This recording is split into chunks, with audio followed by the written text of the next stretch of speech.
I've never really felt like I've ever truly belonged anywhere. Not once. And I don't really know why. I know that people have been very welcoming to me. And it isn't that I haven't met kind people. I've just never really felt like I fit in. Can you relate? Early in elementary school, I would actually spend time alone in this alcove in the school at recess, just off of the playground. Just a self-imposed exile because I assumed that nobody would want to play with me. As time went on, I learned to make friends. I had a best friend in high school. His name was Ken. Ken was into fishing and hunting and all kinds of outdoor activities. I was more about sports and video games, but he was a really good friend and good to me, so I went along with it. And I really did enjoy getting out on the boat or into the woods, even if I didn't enjoy tagging an animal myself. When I came faith to faith later in high school, I knew that I wasn't like the other Christians. Having not grown up in the church, I was just a little too rough around the edges for the Christian kids, and maybe I still am a little bit today. But I also wasn't any longer like the other kids. Now that Jesus had come into my life, I was just a little bit different. In college, I had a circle of friends, but even there, at Bible college, I never truly felt like I fit in. As an adult, it can be really hard to make friends, especially if you're busy with work and kids and activities and household projects, especially if, like me, at least early on, you move around quite a bit. I've often wondered if maybe I gravitated towards leadership positions because, well, if you don't fit in anywhere, you might as well just blaze your own trail. Do you ever feel like this? I can't be the only one, right? Sometimes I wonder if any of us truly feel like we belong. So we do spend a lot of time trying to fit in, don't we? As teenagers, we spend an awful lot of time just trying to pick out the right clothes or makeup to fit in. As adults, we might join a quilting group or a Rotary to try and find like-minded people, and hopefully we do. There's just something great about finding people that are your people. And I suppose that is probably a lot harder and harder today, given that we are year by year losing a sense of shared community. In his book, Living on the Edge, author Chip Ingram writes, "The issue of the 21st century appears to be, where do I belong?" Belonging is a God-given human need. He says we all need and want the security of belonging to a family, belonging to a group, belonging to a team, belonging with people who need us just like we need them in a healthy and productive way. And then he concludes, the fragmentation of the family and the rapid growth in technology have made people more mobile and isolated than ever before. The aching need to belong is at an all-time high. Well, in this fall teaching series, we're exploring how we might go about rediscovering who we are if we've lost a sense of ourselves over the last little while. And last week, we observed that the best place to start with your journey is trusting who God, your Maker, says that you are. We are called to believe. Today, I want to talk about how we were made to belong. And I want to begin this journey by taking us back around 2,000 years before Christ to a man named Abram, a man with no place to belong. Now, I know that you always find long, boring Old Testament genealogies fascinating, So I'm going to grant your desire for fascinating, long, boring Old Testament genealogies today. But we'll get through it as quick as possible, and we'll get to a point. Well, Terah is the ninth descendant from Abraham, or from Noah. Yes, that Noah, the one with the flood and the animals and the boat and all of that. He was the father of three sons, Abram, Nahor, and Haran. Haran had a son named Lot, and he's going to come up a little bit later in the story. The entire family, including grandchildren, lived in a place called Ur in the Chaldees. Now, going back to Abram, he married Sarah and Papa Terah with Abram, Sarah, and Lot, then departed for a place called Canaan. But as they were approaching Canaan, way over here, you'll see in the bottom of the screen, they didn't quite make it halfway when they finally settled instead in a place called Haran. And that's where Papa Terah died at the age of 205. He must have had incredible health care. Well, with his dad's death, it was time for Abram to figure out where he truly belonged. And this is when God showed up to Abram and said, "It's time to leave." We'll read from Genesis 12. The Lord said to Abram, "Go from your country, your people, and your father's household to the land I will show you. I will make you into a great nation. I will bless you. I will make your name great, and you will be a blessing. I will bless those who bless you and curse those who curse you. And all people on earth will be blessed through you." Well, Abram was 75 years old when he left Haran and his wife Sarah and his nephew Lot, and he traveled to a place called Shechem in Canaan. There he pitched his tent in the east of Bethel. However, this didn't last long because there was a severe famine in the land of Canaan. So Abraham and Lot and their household, they traveled way down to Egypt. Egypt comes up a lot in the Old Testament. On the way, Abram told Sarah to tell people, and this is kind of a strange story, he said, "Tell people that you're my sister." You see, Sarah was really incredibly beautiful, so beautiful that Abram was worried that when Pharaoh spotted her, he would kill Abram to take her then as his wife. He said, "Tell them you're my sister, and then I guess he can take you as his wife." Now, if that sounds strange or off-putting, it is. And if you think that's the only time this happens, well, just look up a little story about David and Bathsheba.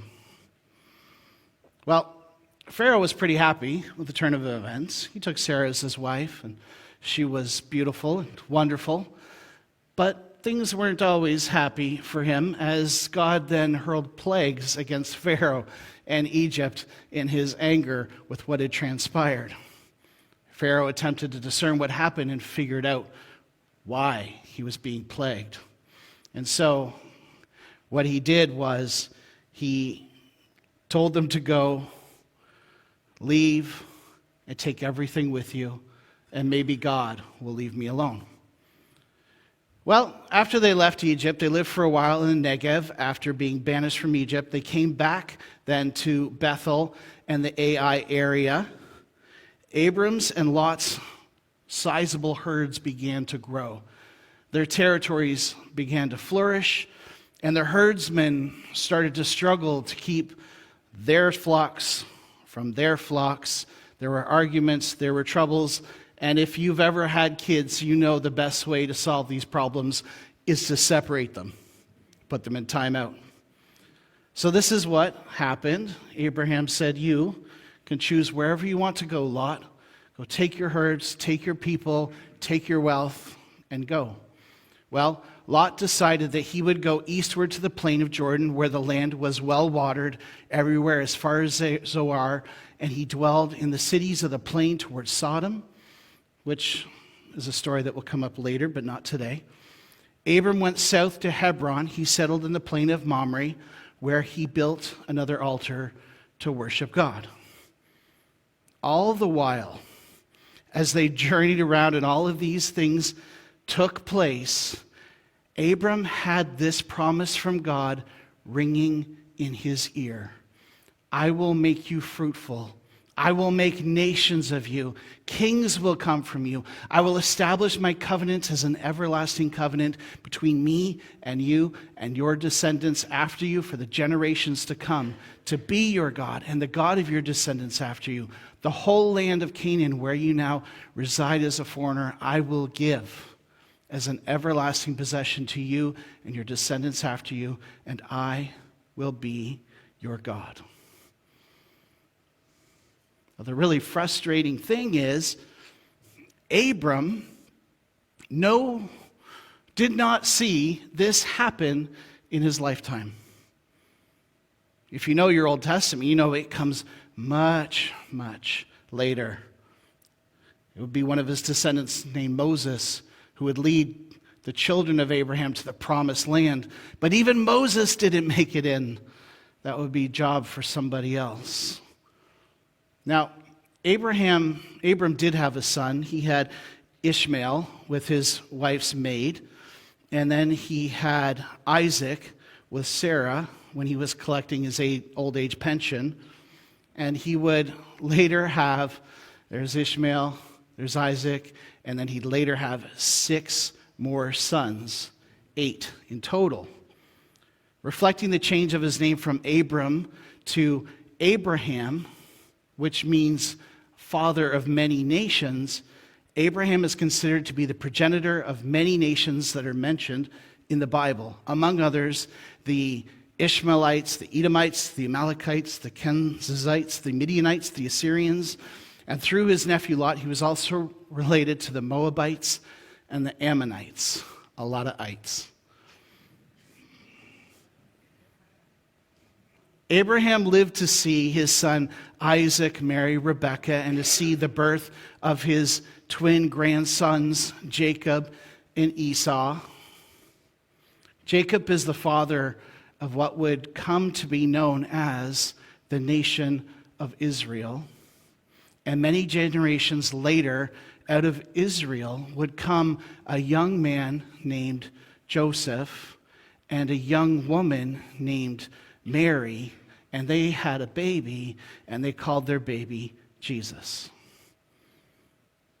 At the time that Abraham died, he was 175 years old, and he was buried in a cave of Machpelah by his son Isaac and Ishmael. And for all his faithfulness, Abraham died without ever having a place to truly call home.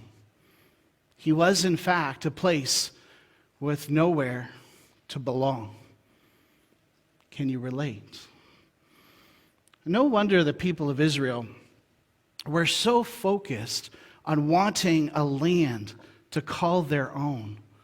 If you read through the Old Testament, it's their greatest desire to have a land of their own, a cultural identity of their own, and a king and a temple, and all the trappings of permanence and belonging, because the search for belonging was in their very DNA. But it was also their downfall. You see, to belong, you have to decide who is in and who is out. You have to set parameters for what is expected of you to be in and what transgressions will then push you out. Both of my kids went through a phase around kindergarten and grade 1 where they would come home, Paxton would come home and he would say, "Dustin, not my best friend anymore." And I'd say, "Oh, why?" "Oh, Dustin hit me in the playground." And the next day, I'd say, "How are things going? How was school?" "Dustin, my best friend again." "Well, why?" "He shared his juice box with me." So that's gross. Don't do that. We don't know where Dustin's been. But he always had this shifting allegiance of who was his best friend, and it took turns throughout the school year. It all depended on who was really treating him the best on that day. For the descendants of Abraham, those boundaries were formed by the Torah, or what we call the law. Things like circumcision, dietary requirements, Sabbath observances, and more dictated who was in and who was out. And they prided themselves on not only being ethnically children of Abraham, but also strict adherents to the religious law. And they went so far as to divide the world into two categories. There were the people of Israel. Oh, let's go back. There were the people of Israel, and there was everybody else. That was their categories. But it was never meant to be this way. It was never meant, when God showed up in Abraham's life and laid this out for him, that's not what God had planned. Yes, the descendants of Abraham, they were supposed to be different, but not so that they could exclude other people, but so that they could include other people into what God is doing. And there's a huge difference. For when God called to Abraham, he wasn't establishing a religion, but a relationship. He said, Abram, I want you to be the beginning of a whole new family, a family that's not shaped by territory or rules or religious practices, but by a loving relationship with me. And there would be signs of entrance into that relationship. Circumcision, staying away from pork, walking to temple on Saturdays. But these symbols were always meant to point towards the character of God, not the character of the person following them. You see the difference? Because there's a big one. And you know, we Christians, I can stand up here and judge those people from 4,000 years ago. It's pretty easy to do. They're not here to defend themselves. But you know, we Christians, we often do the same thing, don't we? We talk about Christians and non-Christians. Sometimes if we're PC, we'll call them the unchurched. In youth group, we were taught that the unchurched were going to try and get us to dance and drink and smoke. But we could save their souls if we staunchly refused to participate in such evils. And so in response, we instinctively closed ranks. We circled the wagons. We sat together at lunch. We hung out together on weekends. We attended Bible camp together. Pretty soon, it was next to impossible to help anybody else to get to know how to be in because we were so busy keeping them out. And this is exactly what happened to Abraham's descendants. They so desperately wanted to please God, they so desperately wanted to remain pure, that they forgot the whole point of the law in the first place, which was to bring people into a relationship with God. After all, when God told Abram to move, he said that all peoples would be blessed by you. Not just Israel, all people. Well, let's fast forward a couple thousand years to a simple desert handyman named Jesus.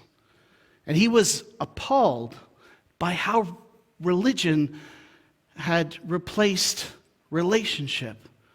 I want you to listen to these scathing words that he had for the religious leaders in his day. He said, "Woe to you, teachers of the law and Pharisees, you hypocrites!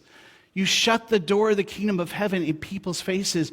You yourselves don't enter, nor will you let those enter who are trying to." Very hard words, but true.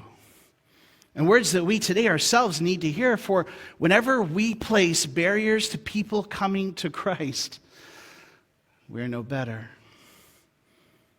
Now, does God want certain behavior?